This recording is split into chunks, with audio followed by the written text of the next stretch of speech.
हरे कृष्णा। आज हम पढ़ने वाले हैं भगवत गीता के 9वें अध्याय का 34वां श्लोक, जहाँ भगवान श्री कृष्ण अर्जुन के माध्यम से हम सब से कहते हैं क्या? मन मना भवमद भक्तो मद्याजी माम नमस्कुरु मामे व्यस्यसि युक्तैत्वमात्मान मत्परायण। अर्थात अपने मन को मेरे नित्य चिंतन में लगाओ, मेरे भक्त बनो, मुझे नमस्कार करो और मेरी ही पूजा करो। इस प्रकार मुझ में पूर्णतया तल्लीन होने पर तुम निश्चित रूप से मुझे प्राप्त कर लोगे। अब सबसे पहले यहाँ पे हम देख सकते हैं कृष्ण ने 4 आज्ञा दी है, 4 बातें कही हैं जो हमें करनी है। याद रखिएगा, अगर कुछ इम्पोर्टेंट बात हो तो हम उसे रिपीट करते हैं, राइट? 2 बार कहते हैं, भाई देख फिर से मैं बता रही हूँ, देख सुन ले। उसी तरह ये श्लोक इतना इम्पोर्टेंट है कि भगवत गीता में से 2 बार रिपीट किया गया है, एक 9वें अध्याय के 34वें श्लोक में और 18वें अध्याय के 65वें श्लोक में, 65वें श्लोक में। तो आइए सुनते हैं कृष्ण कौन सी 4 चीज़ें हमसे करने के लिए कह रहे हैं। पहले कहते हैं कि अपने मन को मेरे नित्य चिंतन में लगाओ। चिंतन में मतलब अब मेरे बारे में सोचो, मेरे बारे में विचार करो, मेरे बारे में चिंतन करो। फिर मेरे भक्त बनो। अब यहाँ पे एक चीज़ देखने की है कि कृष्ण कहते हैं मेरे भक्त बनो, मतलब कृष्ण के भक्त बनो। कृष्ण यहाँ पे नहीं कहते इस देवता के भक्त बनो, उस देवता के भक्त बनो, सोमवार को वहाँ जाओ, मंगलवार को वहाँ जाओ। कृष्ण साक्षात क्लियरली कहते हैं क्या? मेरे भक्त बनो, अर्थात कृष्ण के भक्त बनो। कृष्ण की आज्ञा है।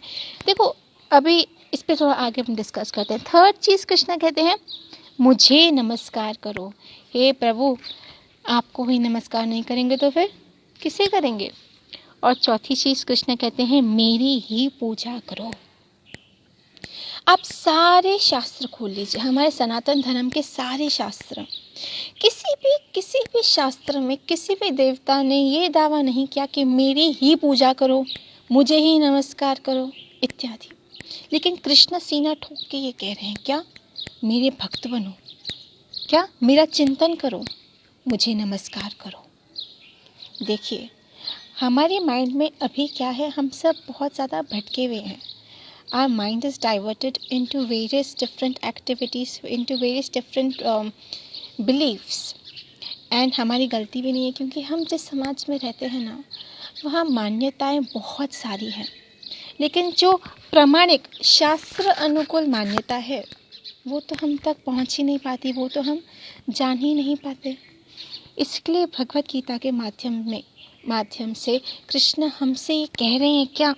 मेरा मनन करो, मेरा नित्य चिंतन करो, मेरे बारे में सोचो, मुझे मानो, मेरे भक्त बन जाओ। कृष्ण देखो सीना ठोक के कह रहे हैं क्या? मेरे भक्त बनो।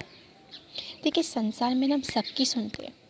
जब हमें पता है कि क्लास रूम में टीचर के सुनने से अटेंडेंस और क्लास बिहेवियर के मार्क्स अच्छे मिलेंगे तो हम टीचर के हिसाब से चलते हैं ना। हमें पता हो कि घर पे ऐसे करूँगी तो मम्मी खुश होगी तो मम्मी के हिसाब से चलते हैं ना। हमें ये पता है कि पति के हिसाब से चलूँगी तो पति खुश होगा, ये पता है ना। तो वैसे ही समझ जाओ, भगवान के हिसाब से चलोगे तो भगवान हमसे खुश हो जाएंगे। जय श्री राधे। और आज हम ये सब यही तो चाहते हैं कि भगवान हमसे खुश रहें, हाँ, क्योंकि तू राज़ी तो जग राज़ी। इसलिए तो हम चाहते हैं कि भगवान हमसे राज़ी रहे, हमसे खुश रहे। फिर कृष्ण कहते हैं मेरी ही पूजा करो। अब कृष्ण ने तो सीधा सीधा आज्ञा दे दी है कि मेरी ही पूजा करो, मुझे नमस्कार करो, मेरे भक्त बनो, मेरा ही नित्य चिंतन करो। लेकिन प्रभु, अगर हम आपकी ये 4 बातें मान लेते हैं तो फिर क्या होगा? इसका आंसर भी इसी श्लोक में कृष्ण ने दे दिया है। आगे सुनते हैं। इस प्रकार मुझ में पूर्णतया तल्लीन होने पर तुम निश्चित रूप से मुझको प्राप्त होगे। आज हम सब देखते हैं ना, कहते हैं कि इसको जब कोई मर जाता है तो हम कहते हैं भगवान इसकी आत्मा को शांति दे, इसे मुक्ति मिले। हाँ, हम एक्चुअली बहुत जगहों पे से जाते हैं कि मुक्ति मिले, ऐसे क्या करें कि मुक्ति मिले, हमारी मंगल हो। हम सब अपना मंगल चाहते हैं ना। तो कृष्ण यहाँ पे तरीका बता रहे हैं कि किस प्रकार से हम कृष्ण को पा सकते हैं, किस प्रकार हम हमेशा के लिए मुक्त हो सकते हैं इस भव सागर से, इस भव बंधन से। उसका एक ही तरीका है, क्या? कृष्ण का भक्त बनना है, कृष्ण का मनन करना है और हमें कृष्ण का नित्य चिंतन करना है। उस प्रकार कृष्ण कहते हैं कि मुझ में पूर्णतः तल्लीन होने से तुम मेरे पास आ जाओगे। अरे जब हम मैंने उससे नहीं कहा था ना, हम इंसान के बनाए हुए किताबों पे इतना विश्वास करते हैं कि ये किताब पढ़ने से, इसको फॉलो करने से मेरी मार्क्स अच्छी आएगी। तो इंसान की बनाई हुई किताब पे इतनी विश्वास है, तो भगवान की कही हुई, भगवान की वाणी से निकली भगवत गीता पे विश्वास क्यों नहीं? देखिए, ये सब विश्वास की बात है। अब कृष्ण तो कह रहे हैं कि ये सब करने से तुम मुझ में तल्लीन होकर मुझ में आ सकते हो। ये सब प्रक्रियाओं से अगर तुम फॉलो करते हो तो तुम मुझ में तल्लीन होगे और फिर तुम मुझे प्राप्त करोगे। अब भगवान ने सीधा सीधा बता दिया है कि तुम मुझे कैसे पा सकते हो, तो फिर किधर और जाके कुछ और सोचना, कैसे पाएं, ये व्रत करें, ये करें, वो करें।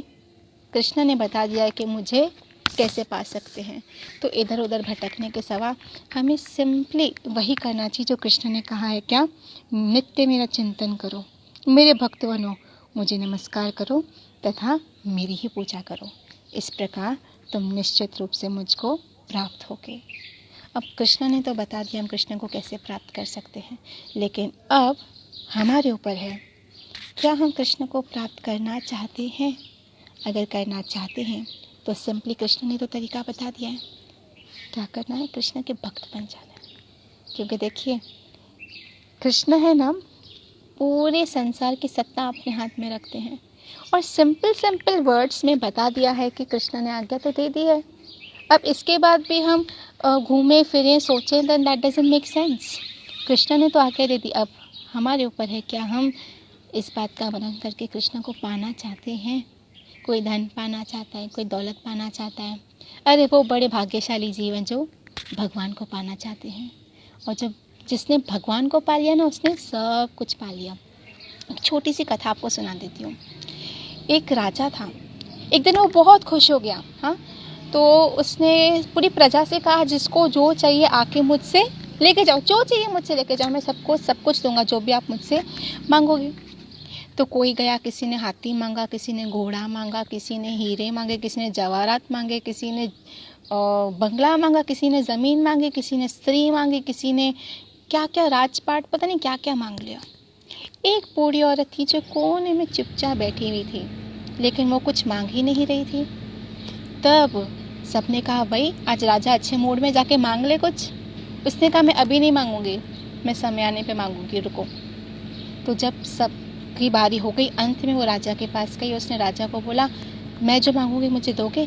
राजा ने कहा, हाँ मैंने वचन दे दिया है, मुझसे जो भी आज मांगेगा, जो कुछ मांगेगा, मैं उसको सब कुछ दे दूंगा।